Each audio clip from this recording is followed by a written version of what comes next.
Hello बच्चों, कैसे हो। आज तो काफ़ी बारिश हो रही है। हम आपकी रिमझिम की किताब कक्षा 4 से मन के भोले भाले बादल।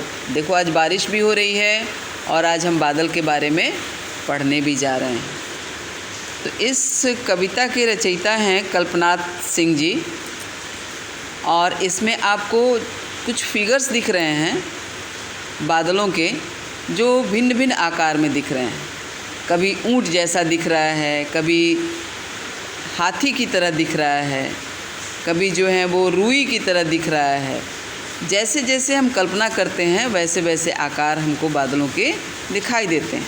तो इस कविता में हम पढ़ेंगे बादलों के आकार के बारे में, प्रकार के बारे में, और इनके जो कर्तव्य होते हैं, इनका जो काम होता है बादलों का, उसके बारे में पढ़ेंगे। तो चलिए। झब्बर झब्बर बालों वाले, गुब्बारे से गालों वाले, लगे दौड़ने आसमान में, झूम झूम कर काले बादल। कुछ जोकर से तोंत फुलाए, कुछ हाथों में मुंह उठाए, कुछ ऊँटों से कूबड़ वाले, कुछ परियों से पंख लगाए। आपस में टकराते रह शेरों से मत वाले बादल। कुछ तो लगते हैं तूफ़ानी, कुछ रह करते शैतानी, कुछ अपने थैलों से चुपके झरझर झरझर बरसाते पानी। नहीं किसी को सुनते कुछ भी, ढोलक ढोल बजाते बादल।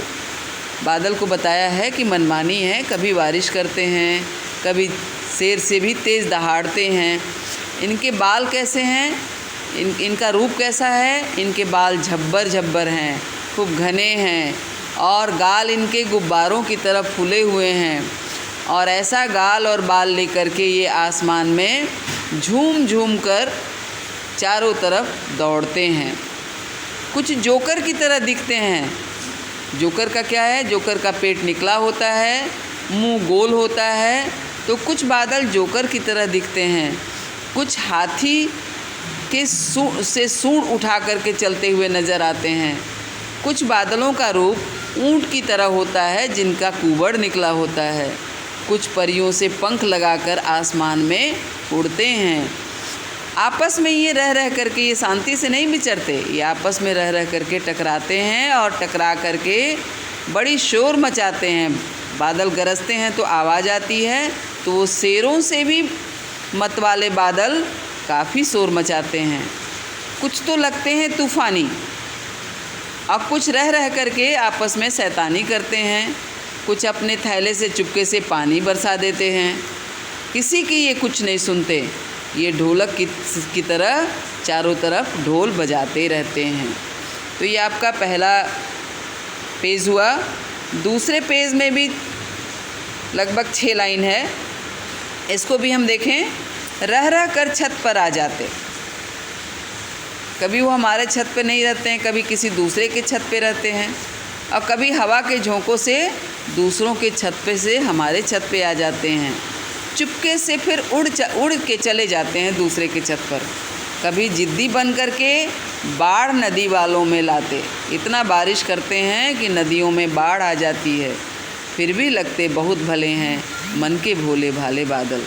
फिर भी ये बादल, इतनी सारी शैतानियाँ करते हुए भी बादल हमें बड़े अच्छे लगते हैं, क्योंकि इनके आने के बाद ही मौसम फेवरेबल होता है। कल्पनाथ सिंह जी ने बादलों के बारे में इतनी सारी बातें लिखी हैं। अब आइए देखिए, आपके समझ में लिखा हुआ है कि तुम्हारी समझ से कभी कभी जिद्दी बन करके बाढ़ नदी में नालों में लाते। बादल नदी नालों में बाढ़ कैसे लाते हैं, अब समझिए इसको। खूब बारिश होती है, जैसे आज बारिश हो रही है। जब बारिश होती है तो जहाँ गड्ढा होता है, नाला होता है, नदी होता है, वहाँ ये पानी इकट्ठे होते हैं, और जब पानी इकट्ठा होता है तो पानी का सतह बढ़ता है और वहाँ बाढ़ आ जाती है। नहीं किसी की सुनते कुछ भी, ढोलक ढोल बजाते बादल। हम कितना भी इम्पोर्टेंट बात कर रहे हों, हम कितना भी महत्वपूर्ण कार्य कर रहे हों, वो किसी की नहीं सुनते।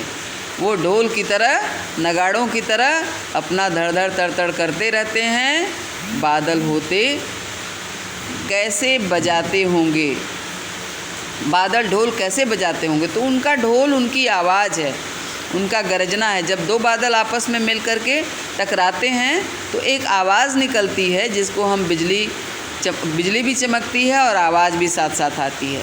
कुछ तो लगते हैं तूफ़ानी, कुछ रख कर के शैतानी। कुछ लगता है कि तूफ़ान आ जाएगा। कुछ बादल जब बड़ी तेज़ी से चलते हैं हवा के झोंके से, तो लगता है कि तूफ़ान आने वाले हैं। और कुछ शैतानी करके कहीं बारिश कर देते हैं, कहीं बारिश नहीं करते हैं, कहीं तेज़ गति से भाग जाते हैं। इस तरीके से वो शैतानियाँ करते हैं। अब देखिए कैसा कौन।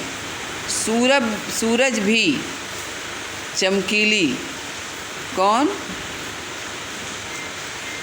थाली, चंदा सा सफ़ेद दूध,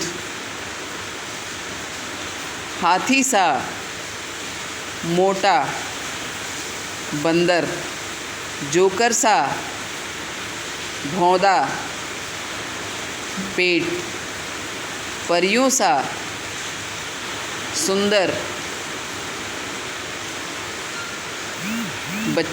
लड़कियां बच्चे, गुब्बारे सा लाल फूल, ढोलक सा आवाज़, बादल। कविता से आगे तूफ़ान क्या होता है, बादलों को तूफ़ानी क्यों कहा गया है।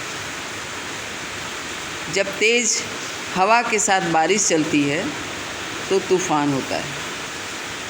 बादलों को तूफ़ानी इसलिए कहा गया है कि बादल आते हैं तो पानी लाते हैं, और पानी के साथ साथ हवा भी चलने लगती है तो तूफ़ान आ जाता है।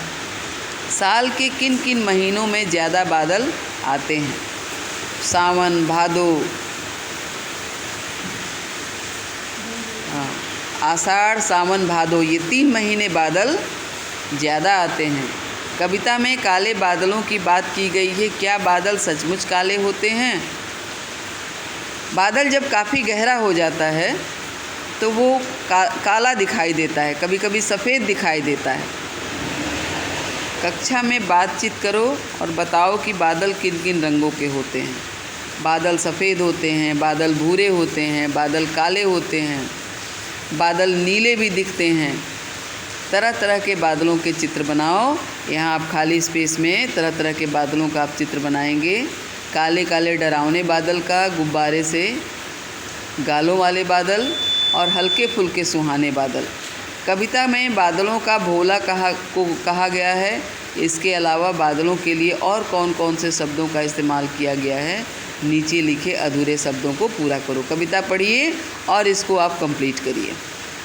बारिश की आवाज़ कैसी होती है। कुछ अपने थैलों से चुपके से झरझर करके पानी बरसा जाते हैं। पानी के बरसने की आवाज़, झरझर पानी के बरसने की कुछ आवाज़ें लिखो। ये आप अपने जानकारी के अनुसार लिखिए, नहीं अगर समझ में आएगा तो फिर आप पूछेंगे। कैसे कैसे पेड़, बादलों की तरह पेड़ भी अलग अलग आकार के होते हैं। कोई बरगद सा फैला हुआ होता है, कोई नारियल के पेड़ की तरह ऊंचा होता है। अपने आसपास अलग अलग तरह के पेड़ देखो, तुम्हें उनमें कौन कौन से आकार दिखाई देते हैं। सब मिलकर पेड़ों पर एक कविता भी तैयार करो। आज का पाठ इतना ही।